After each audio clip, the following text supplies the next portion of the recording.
Hello everyone. अगर आप class 9th या टीजीटी सोशल साइंस एग्ज़ाम की प्रिपरेशन कर रहे हैं तो आज की वीडियो आपके लिए बहुत यूज़फुल होने वाली है। यह फ्रेंच रेवोल्यूशन सीरीज़ का पार्ट 5 है। अगर आप इस सीरीज़ के सभी पार्ट देखते हैं तो आपका इस चैप्टर से रिलेटेड कुछ भी मिस नहीं होगा। तो चलिए शुरू करते हैं। सबसे पहले हम इस पिक्चर को देखते हैं। 1791 में फ्रांस में नया संविधान लागू हुआ।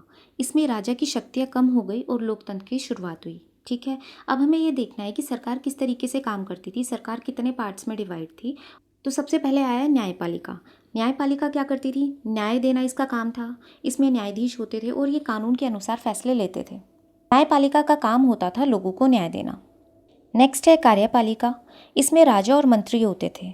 देश चलाना, कानून लागू करना, ये इनका काम होता था। कार्यपालिका में राजा और मंत्री मिलकर देश चलाते थे, लेकिन अब राजा की शक्ति सीमित हो गई थी। नेक्स्ट आता है विधायिका। ये नेशनल असेंबली थी, 745 सदस्य थे। इसमें कानून बनाने का काम करती थी। अब हम देखते हैं सक्रिय नागरिक कौन थे।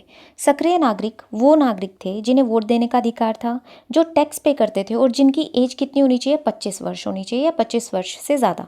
वो सक्रिय नागरिक में आते थे और ये पूरी जनसंख्या का सिर्फ 40 लाख लोग थे। निष्क्रिय नागरिक वो होते थे जिन्हें मतदान का अधिकार नहीं था, जो कर नहीं देते थे, जैसे महिला और गरीब लोग। ठीक है, और ये सिर्फ कितने लोग थे? 30 लाख लोग थे जो ये वोट नहीं देते थे। ये थे निष्क्रिय नागरिक। अब ये जो संविधान बना, इससे क्या रिजल्ट निकला? एक तो राजा की शक्ति कम हो गई थी, जनता को कुछ अधिकार मिले, लेकिन अब भी सभी को समान अधिकार नहीं मिले थे। ठीक है, अब इसी ही पिक्चर से रिलेटेड आगे बहुत सारे क्वेश्चंस हैं, वो हम करते हैं। क्वेश्चन नंबर 1 है, नेशनल असेंबली ने संविधान का प्रारूप कब पूरा किया? तो 1791 में पूरा किया था।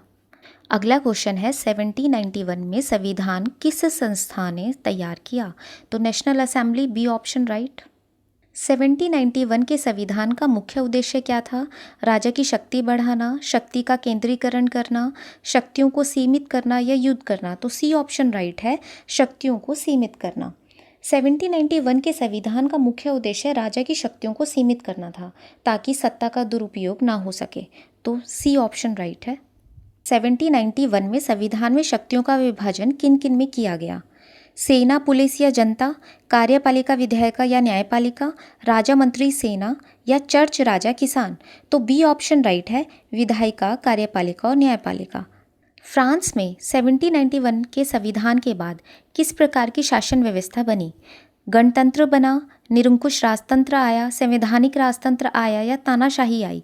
तो सी ऑप्शन राइट है, संवैधानिक राजतंत्र आया। अगला क्वेश्चन है, नेशनल असेंबली में कितने सदस्य थे? तो 745, सी ऑप्शन राइट है। नेक्स्ट है, मतदान का अधिकार किन नागरिकों को दिया गया था? सभी नागरिकों को, केवल महिलाओं को, सक्रिय नागरिक को या बच्चों को? तो किसको दिया गया था? सी, सक्रिय नागरिक को, जिनको वोट देने का अधिकार था, जो टैक्स पे करते थे। ठीक है, तो सी ऑप्शन राइट है। अगला क्वेश्चन है, सक्रिय नागरिक किसे कहा जाता था? सभी पुरुष को, कर देने वाले पुरुष को, केवल महिलाओं को या सैनिक को? तो कर देने वाले पुरुष को, बी, जो सिर्फ टैक्स पे करते थे, उन्हीं को ही सक्रिय नागरिक कहा जाता था। 1791 के संविधान के अनुसार फ्रांस में कुल 2.8 करोड़ जनसंख्या में से सक्रिय नागरिकों की संख्या लगभग कितनी थी? तो 20 लाख थी, 30 लाख थी, 40 लाख थी या 50 लाख थी?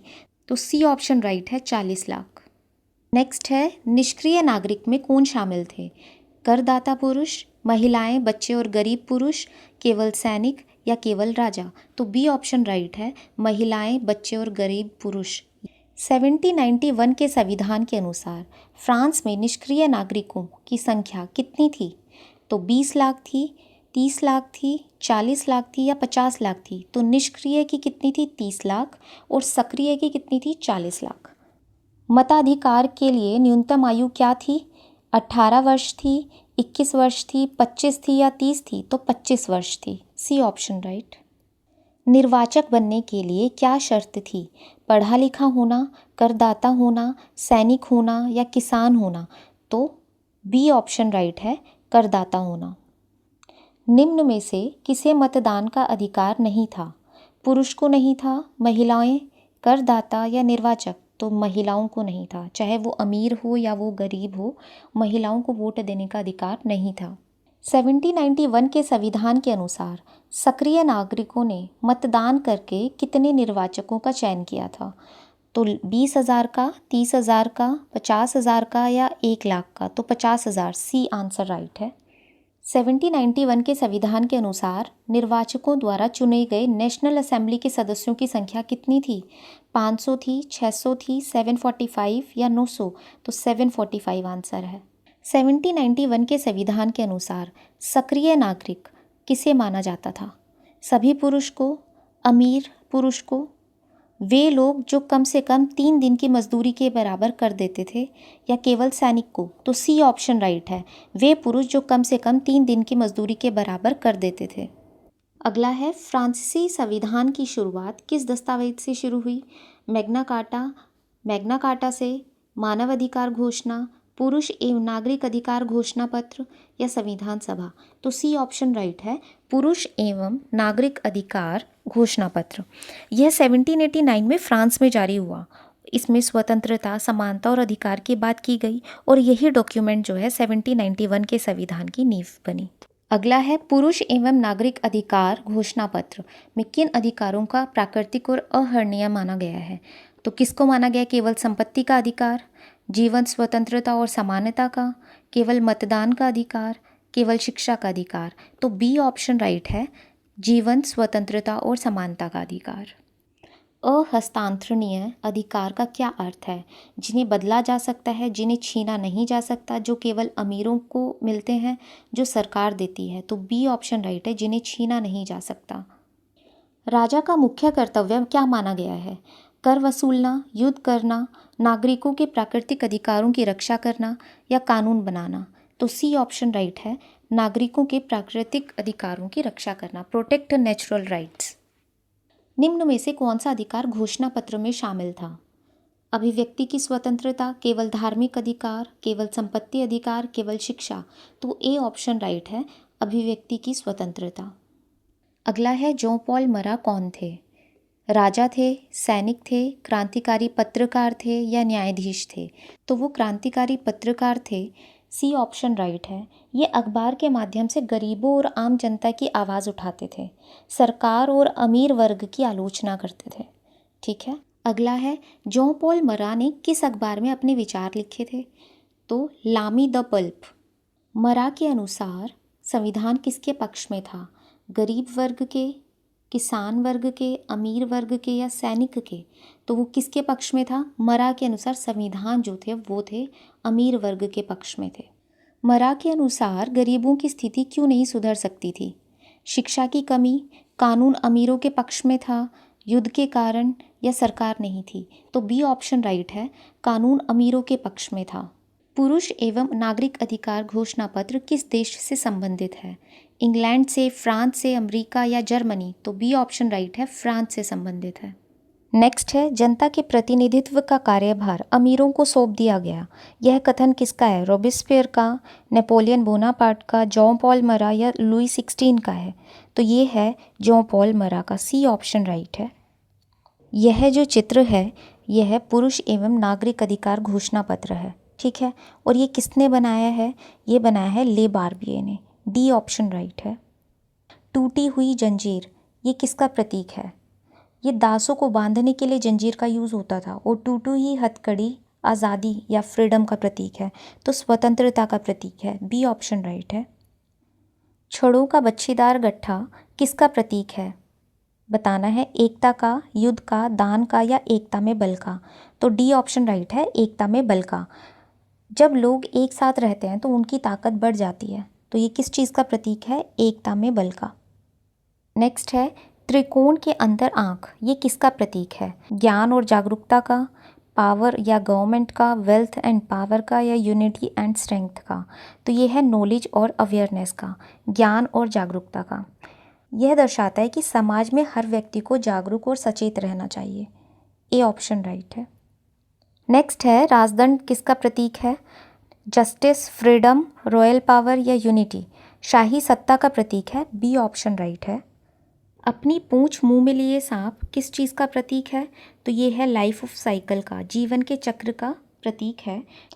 लाल फ्राइजियन टोपी ये किसका प्रतीक है? फ्रीडम का, जस्टिस का, समानता का या रिवॉल्यूशन का? तो ये फ्रीडम का प्रतीक है, गुलामी से मुक्ति का प्रतीक है। ए ऑप्शन राइट है। यहाँ आना था नीला सफ़ेद लाल, ठीक है, तो ये मिस्टेक है। नीला सफ़ेद लाल 3 जो कलर हैं वो किस चीज़ को रिप्रेजेंट करते हैं, ठीक है। अब देखो इस महिला को, देखो ये हाथ में ना एक चेन लेके बैठी हुई है, ठीक है, जिसको हम कहते हैं जंजीर। ये लेके बैठी हुई है, ये टूटी हुई जंजीर है, ये गुलामी से मुक्ति का प्रतीक है, ठीक है। तो यहाँ आज़ादी आना था, ये आबादी लिखा हुआ है, लिबर्टी का प्रतीक है, आज़ादी का प्रतीक है। नेक्स्ट है पंखों वाली स्त्री, ये किस चीज़ का प्रतीक है? तो ये है कानून का मानवीय रूप, ठीक है। और ये जो इसके पंख है ये किस चीज़ को दर्शाता है? उड़ान और स्वतंत्रता को दर्शाता है, ठीक है। अगला है, ये पिक्चर देख रहे हैं आप, ये पिक्चर दर्शाता है, इसमें थर्ड स्टेट के लोग कसम खाते हैं कि संविधान बनने तक अलग नहीं होंगे। ये टेनिस कोर्ट की ओथ है, ठीक है। और ये किसने बनाया था? लुई डेविड ने बनाया था। ए ऑप्शन राइट है। नेक्स्ट है प्राकृतिक और अहरणीय अधिकारों में क्या शामिल है? तो उसमें शामिल है संपत्ति, सुरक्षा और शोषण के विरुद्ध अधिकार। ए ऑप्शन राइट है। नेक्स्ट है कानून का उद्देश्य क्या होना चाहिए? केवल अमीरों की रक्षा करना, समाज के लिए हानिकारक कार्यों को रोकना, राजा की शक्ति बढ़ाना या युद्ध करना? तो आंसर होगा समाज के लिए हानिकारक कार्यों को रोकना। बी ऑप्शन राइट है। किसी व्यक्ति को कब दोषी ठहराया जा सकता है? बिना कारण, कानूनन प्रक्रिया के बाद, राजा के आदेश से या जनता की इच्छा से? तो बी ऑप्शन राइट है, कानूनन प्रक्रिया के बाद। अगला है प्रत्येक नागरिक को कौन सी स्वतंत्रता प्राप्त है? बोलने, लिखने और छापने की, केवल बोलने की, केवल लिखने की या कोई नहीं? तो ए ऑप्शन राइट है, बोलने, लिखने और छापने की स्वतंत्रता। कर किस आधार पर लगाया जाना चाहिए? समान रूप से, सभी पर एक जैसा, मनमाने ढंग से, केवल अमीरों पर या नागरिकों की आय के अनुसार समान रूप से? तो डी ऑप्शन राइट है। संपत्ति का अधिकार कैसा अधिकार है?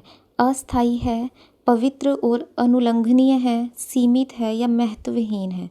तो बी ऑप्शन राइट है, पवित्र और अनुलंघनीय है। तो ये थे आज के क्वेश्चंस। अगर आपको ये वीडियो यूज़फुल लगी हो तो लाइक, शेयर एंड चैनल को सब्सक्राइब ज़रूर करें। ऐसे ही क्लास 9th और टीजीटी सोशल साइंस एग्ज़ाम की इम्पॉर्टेंट एमसीक्यूज़ के लिए चैनल को फॉलो करना ना भूलें। Thank you for watching.